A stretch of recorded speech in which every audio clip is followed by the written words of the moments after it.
Bienvenidos, queridos colegas y participantes de este diplomado de auditoría jurídica en esta versión lanzada por la Escuela de Gestión Pública Plurinacional. En este módulo vamos a compartir los procedimientos y técnicas de auditoría de legalidad. Cabe señalar que en este contexto de este diplomado, bajo este módulo, vamos a reforzar sus conocimientos en la auditoría jurídica, la auditoría de legalidad y las auditorías aplicables a materia de derecho.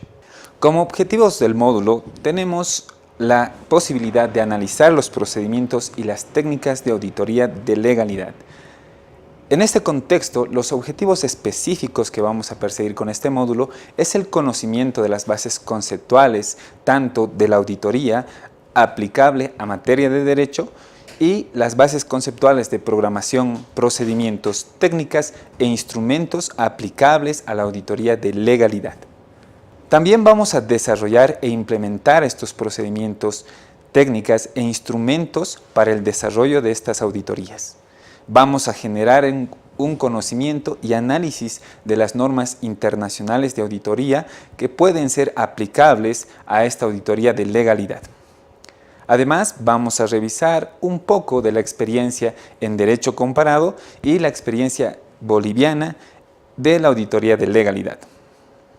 En ese sentido, nuestro contenido mínimo será la programación, los procedimientos, técnicas e instrumentos de la auditoría de legalidad y las normas internacionales de auditoría. Vamos a ingresar ya a materia sin más preámbulo. Ustedes en los primeros módulos han podido revisar un marco constitucional respecto a esta auditoría enfocada a partir de la nueva Constitución Política del Estado, tanto como una función primordial o específica a cargo del Consejo de la Magistratura de realizar auditorías jurídicas. Por otro lado, también consigna a la Procuraduría General del Estado como una institución de defensa que interactúa con las unidades jurídicas en el registro de procesos judiciales y en el seguimiento a procesos judiciales y la evaluación al accionar diligente de las unidades jurídicas. Sin embargo, si bien se ha definido una definición ya por el Consejo de la Magistratura respecto a lo que es auditoría jurídica, en nuestra norma, en nuestra legislación boliviana, no se tiene una aproximación siquiera de lo que es una auditoría de legalidad. Entre los conceptos más amplios, vamos a identificar lo que es legalidad, la parte sustantiva a la cual vamos a poder identificar como materia de auditoría de legalidad. Pero es necesario ingresar de una manera que podamos comprender lo que significa auditoría, lo que significa la legalidad y qué procedimientos, técnicas e instrumentos pueden ser aplicables a nuestra realidad social sin que tengamos un marco normativo de la auditoría propiamente dicha. En este contexto vamos a ingresar primero por la definición de legalidad. También vamos a revisar de modo genérico a partir de la Constitución el marco de la legalidad y el principio que nos aboca tanto en la administración pública, en lo tributario y en lo penal, y también vamos a identificar la aplicación del derecho en el sector privado como primer ingreso a nuestro tema principal, que es la auditoría de legalidad. La legalidad es una condición que califica un acto o situación que se desenvuelve dentro del marco normativo de un Estado. De modo genérico, hablamos que nuestra sociedad se rige por un Estado de Derecho, donde la Constitución y las leyes tienen la primacía constitucional y de aplicación y que van a regular nuestra vida en sociedad del Estado frente al ciudadano y del ciudadano frente al Estado, y asimismo la relación entre las personas jurídicas, personas naturales que interactúan en nuestra sociedad.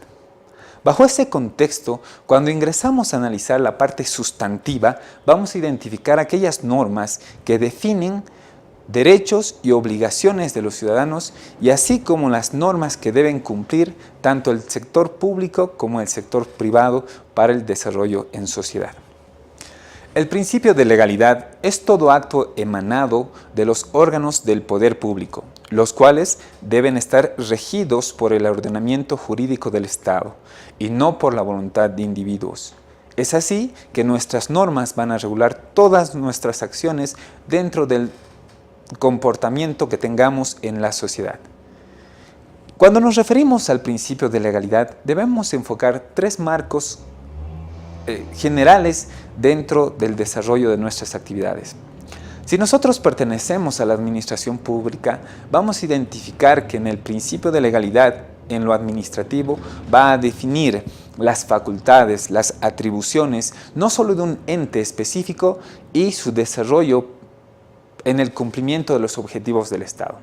También va a desarrollar aquellos factores pormenorizados del funcionamiento, de la estructura, de los sistemas de gestión gubernamental y asimismo el cumplimiento de planes y proyectos que se tengan regulados en la norma. La legalidad administrativa emerge del derecho administrativo, ya que limita al Estado en virtud de que sus actuaciones deben estar sometidas en el marco de la ley, es decir, que la ley debe prevalecer sobre el interés individual o la arbitrariedad de las personas que ostentan el poder o administran los recursos del Estado y que en el sentido finalista del Estado garanticen los derechos y las libertades de los ciudadanos. Es por eso que la administración pública no está autorizada a actuar de manera propia, siempre debe ejecutarse en el contenido que una ley le otorga. Respecto al principio de legalidad tributaria, solo por medio de una norma jurídica se puede definir todos y cada uno de los elementos que forman parte de las obligaciones tributarias, es decir, del hecho imponible, los sujetos que se encuentran obligados, los plazos, las infracciones, las sanciones o la exención de las cargas impositivas. Dentro del derecho penal también está el límite del principio de legalidad dirigido a la potestad punitiva de un Estado, que solo establece que aquellos actos o conductas que se encuentran descritas de manera expresa como delitos en una ley previa deben investigarse y sancionarse. En este contexto de lo que está adecuado a la ley, debe definirse qué hechos, qué conductas, qué situaciones están al margen de la ley, es decir, que debe determinarse su ilegalidad. Para eso están los órganos competentes para la investigación si un hecho específico se encuadra dentro de un derecho. Nuestra auditoría de legalidad nos va a ayudar a identificar si una conducta, las atribuciones desarrolladas por un ente o finalmente los resultados logrados se encuadran en la legalidad o lo previsto por una normativa. Estamos frente a la concurrencia de la legalidad cuando se presentan cuatro condiciones: la delimitación del espacio donde puede intervenir la ley, el orden prelativo de las normas subordinadas a la ley, selección de la norma precisa que debe de aplicarse al caso concreto y el límite de los poderes o facultades que la norma confiere a la administración. Ya hablando del marco de la legalidad de la administración pública, nos vamos a referir a la Constitución Política del Estado. En el artículo 232 se establecen los principios que rigen a la administración pública, entre ellos los de legitimidad, legalidad, imparcialidad, publicidad, compromiso e interés social, ética, transparencia, igualdad, competencia, eficiencia, calidad, calidez, honestidad, responsabilidad y resultados. Estos principios van a regir nuestra conducta como servidores públicos y van a regir que cumplamos la ley a partir de nuestro ordenamiento jurídico. Ingresando al análisis del artículo 235 de la Constitución, nos establece obligaciones como funcionarios o como servidores públicos del Estado plurinacional. Entre ellos principalmente el de cumplir la Constitución y las leyes, así como cumplir con nuestras responsabilidades de acuerdo con los principios de la función pública. Además, debemos prestar la declaración jurada de bienes y rentas, rendir cuentas sobre nuestras responsabilidades económicas, políticas, técnicas y administrativas en el ejercicio de la función pública, así como respetar y proteger los bienes del Estado y abstenerse de utilizarlos para fines electorales u otros ajenos a la función pública. También nos genera un marco de prohibiciones la misma Constitución Política, como desempeñar simultáneamente más de un cargo público remunerado a tiempo completo. Actuar cuando sus intereses entren en conflicto con los de la entidad donde prestan sus servicios y celebrar contratos o realizar negocios con la administración pública directa, indirecta o en representación de tercera persona, así como nombrar en la función pública a personas con las cuales tengan parentesco hasta el 4º grado de consanguinidad y 2º de afinidad. Ya adentrándonos en las obligaciones de la función pública, el artículo 237 de la Constitución prevé que son las obligaciones las siguientes: inventariar y custodiar en oficinas públicas los documentos propios de la función pública sin que puedan sustraerlos ni destruirlos, guardar secretos respecto a la información reservada que nos podrían ser comunicadas incluso después de haber cesado en las funciones. En este marco, la ley debe establecer las sanciones a la violación de estas obligaciones. Esta normativa, tanto que establece los lineamientos de la función pública a través de los principios constitucionales, van a guiar todo el aparato normativo del Estado. Cuando identificamos una institución, vamos a revisar desde la Constitución su conformación, las atribuciones que la establece, así como las normativas que desarrolla su organización y funciones, que establecen su estructura de modo genérico a través de decretos reglamentarios y de forma específica la implementación de subsistemas de control gubernamental a través de manuales y reglamentos que sean implementados al interior de la institución. Todo este bloque nos va a generar nuestro bloque normativo o sustantivo en el cual la auditoría de legalidad podría entrar al análisis correspondiente. En este caso, cuando hablamos del patrimonio del Estado, ya tenemos un principio establecido a través de la Ley 004 que establece la obligación constitucional que tiene toda boliviana o boliviano de precautelar y resguardar el patrimonio del Estado, denunciando todo acto o hecho de corrupción. Retrotrayendo un poco normativamente, vamos a identificar la Ley 1178 del 20 de julio de 1990 de la implementación de los sistemas de control gubernamental, que dentro de las funciones institucionales establece este artículo 27 en su inciso G, señalando que las unidades jurídicas de las entidades del sector público son responsables de la efectividad en el cumplimiento de las obligaciones relativas a la defensa de los intereses del Estado. Deben elevar informes periódicos a la Contraloría sobre el estado de los procesos administrativos, requerimientos de pago y acciones judiciales a su cargo de conformidad a la normativa de la Ley 1178 y el decreto reglamentario de las funciones de la Contraloría General del Estado. Cabe señalar que en el mismo cuerpo normativo también se han regulado las responsabilidades de los funcionarios públicos, hoy servidores públicos, por el desempeño de las funciones, deberes y atribuciones que le han sido asignados.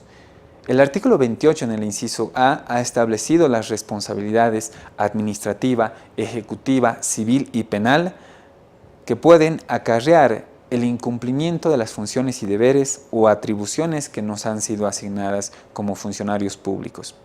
Por su parte, el artículo 38 ha establecido que los profesionales y demás servidores públicos son responsables por los informes y documentos que suscriban. También serán responsables los abogados por el patrocinio legal del sector público, cuando la tramitación de la causa la realizan con vicios procedimentales o cuando los recursos se declaren improcedentes por aspectos formales. En este sentido, de esta regulación de la Ley 1178 en 1990, se han sacado los decretos reglamentarios del régimen de la responsabilidad de la función pública a través del Decreto Supremo 23318A de la gestión 1992.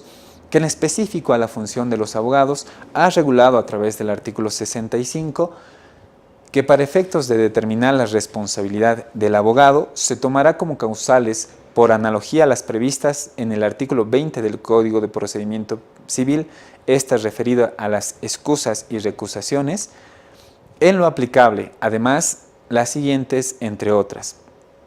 A. No excusarse de la emisión de un informe legal o de patrocinar una causa en caso de incompatibilidad o conflicto de intereses manifiesto. B. No informar oportunamente por escrito al superior jerárquico sobre una posible incompatibilidad o conflicto de intereses. C. No solicitar oportunamente al juez competente las medidas precautorias o preparatorias de demanda que corresponden, o no formular la denuncia respectiva ante el Ministerio Público en caso de comisión de delitos previa comunicación a la máxima autoridad ejecutiva de su entidad. D. No manifestar con claridad y en forma completa en los informes legales las posibles irregularidades que detecte u omitir cualquier información que pueda favorecer a los involucrados. E. No informar previamente por escrito ante el máximo ejecutivo de la entidad la inconveniencia de interponer un recurso que podría corresponder. Y F. Presentar recursos en forma extemporánea o con defectos formales insubsanables. Si nosotros nos fijamos las obligaciones y el régimen de responsabilidad por la función pública, podemos ya establecer un marco legal de las funciones que deben cumplir los servidores públicos, habiendo identificado con énfasis las actividades de los abogados del Estado o que ejercen una función dentro de las reparticiones estatales.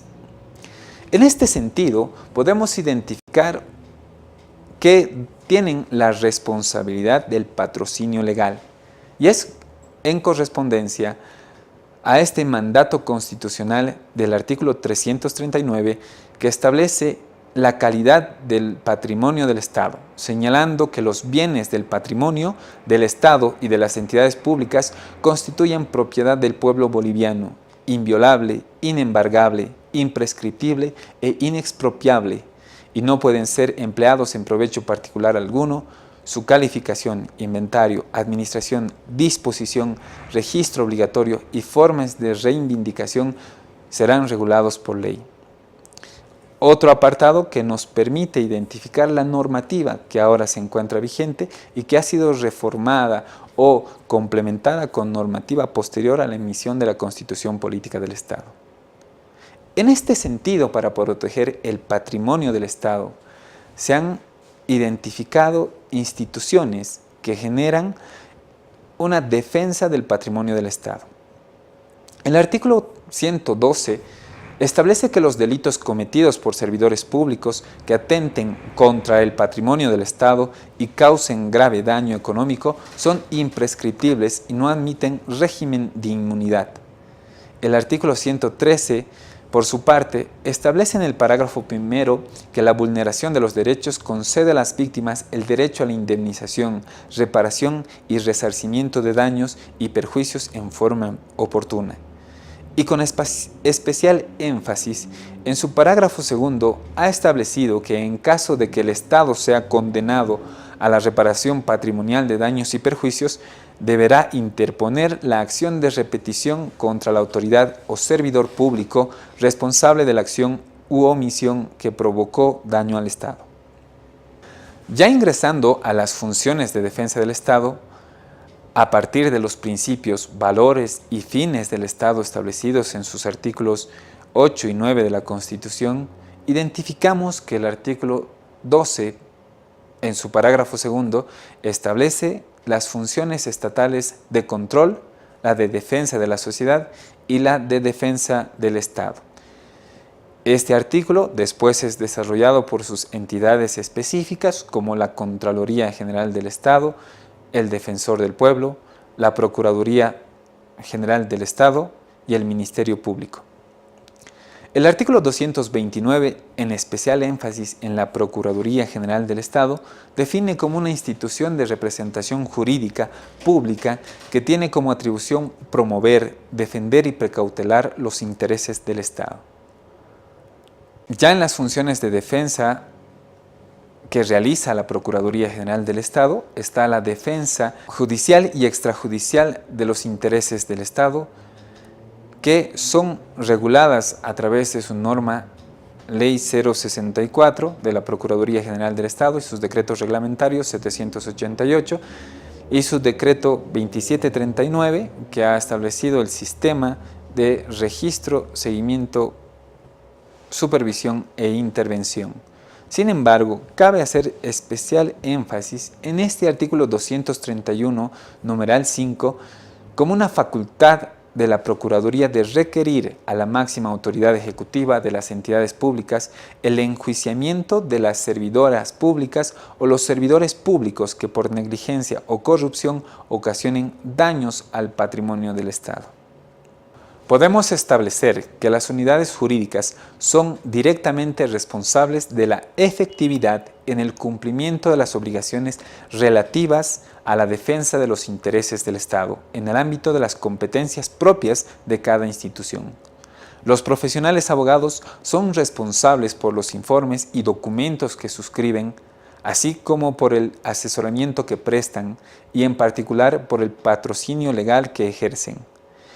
En criterios de oportunidad, forma e idoneidad, en especial cuando en la tramitación de los procesos judiciales y administrativos se identifique vicios, riesgos o amenazas procedimentales, argumentaciones genéricas o escasas, o cuando los recursos se declaren improcedentes por aspectos formales atribuibles a la negligencia, acción u omisión desempeñada en cada caso por parte de los servidores públicos que conforman las diferentes unidades jurídicas de la administración pública. Si bien hemos desarrollado las obligaciones y responsabilidades de este sector, de los abogados en particular, vamos a identificar que nuestra auditoría de legalidad puede enfocar de forma genérica el cumplimiento de nuestras obligaciones de la normativa sustantiva aplicable a nuestra materia para generar responsabilidades.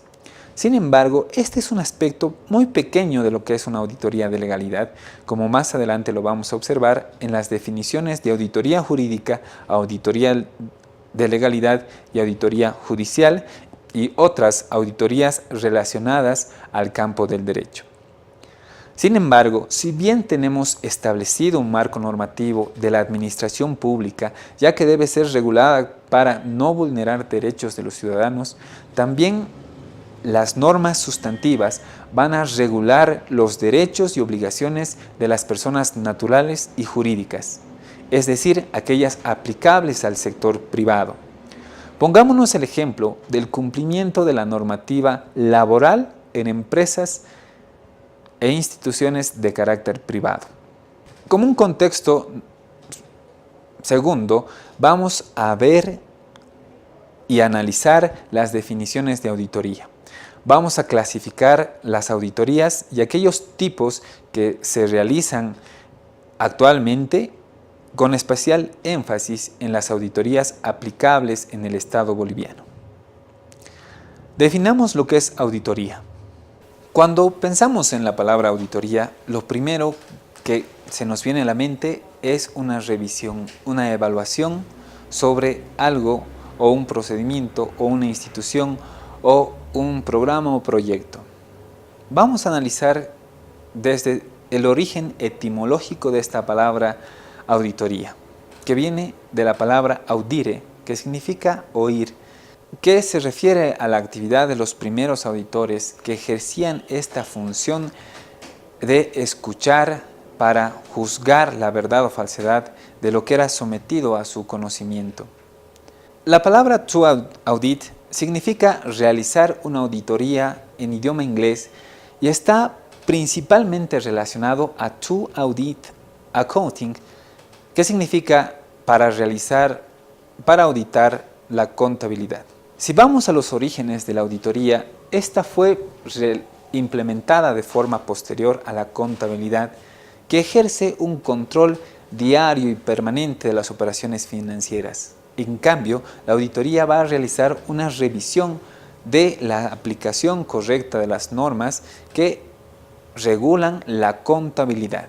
Auditar es esencialmente revisar, investigar, verificar o vigilar. Es la acumulación y evaluación objetiva de evidencia para establecer e informar sobre el grado de correspondencia entre la información examinada y los criterios establecidos bajo la concepción de la Contraloría General del Estado. La auditoría, en su acepción más amplia, significa verificar la información financiera, operacional y administrativa que se presenta para establecer su confiabilidad, veracidad y oportunidad. Es revisar que los hechos, fenómenos y operaciones se den en la forma que fueron planificados, que las políticas y lineamientos establecidos han sido observados y respetados, que se cumplen con las obligaciones fiscales, jurídicas y reglamentarias en general. Ya ingresando en la clasificación de las auditorías, podemos identificar la clasificación por su ámbito, referidas a las auditorías internas realizadas por un personal dependiente de la institución en la cual se va a auditar, o las auditorías externas, referidas a un personal externo o independiente de la institución a la cual se audita. Por su tipo, podemos identificar varias auditorías, como ser la gubernamental, la financiera, la operacional, la administrativa, de resultado de programas. Entre ellas está la auditoría de legalidad, la auditoría jurídica, incluso la auditoría judicial, entre muchas otras auditorías. Por su alcance podemos definir tres: integral, cuando se van a auditar de forma general e integral un aspecto específico de una institución. La auditoría parcial, que va a desarrollar ciertos criterios que van a ser evaluados o auditados dentro de una institución. Y la auditoría específica, a puntos concretos y temáticas especiales que se van a auditar. Entre otras clasificaciones tenemos por su aplicación, ya que pueden ser aplicadas a unidades, a programas, a actividades, a proyectos, a instituciones, a ministerios u otras que tengan por su naturaleza una aplicación de auditoría. Por áreas específicas vamos a desarrollar en médica, obras, construcciones, laboral, física, entre otras. Por su objeto puede ser variado, depende las definiciones, objetivos y alcances que se establezcan en el plan de trabajo. Las últimas que podemos identificar son las auditorías de las normas certificables, como por ejemplo la ISO 9001 del Sistema de Gestión de Calidad, la ISO 14001 del Sistema de Gestión Medioambiental, entre otras ISOs que son certificables en el Estado boliviano.